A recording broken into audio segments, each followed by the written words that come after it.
КТК-да премьера. Сериал сүйер қауымға арнап арнамыз жаңа хикаяның көрсетілімін бастайды. Сүйікті Денис Түркияда талай көрерменнің жүрегін жаулап қана қоймай, көптеген отбасының сақталып қалуына өз үлесін қосқан бірден бір туынды. Ал рөлдерді қазақ көрерменіне өнермен ұнап үлгерген танымал актерлер ойнаған.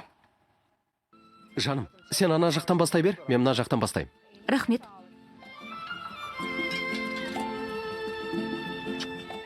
Зәулім үйі, тату тәтті отбасы, бір сөзбен айтқанда тілегені бәрі бар Денис жан құрбысы қастандық ойламағанша өмірдегі ең бақытты әйелі.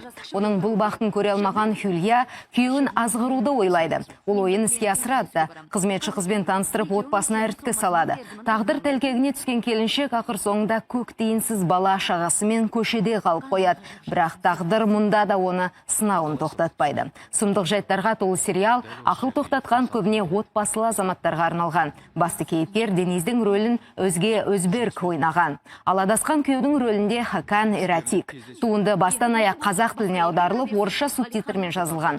Сатқындыққа тап болған әйелдің бастан кешкен оқиғаларын көргіңіз келсе, дүйсенбі сағат 18:00-де сүйікті Денис премьерасын жіберіп алмаңыз.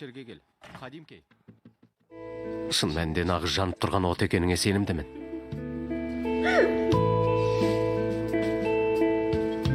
Саған күшім жетпес деп ойламайым. Сен мені тұйыққа тіредің. Сен де мені тұйыққа тіредің.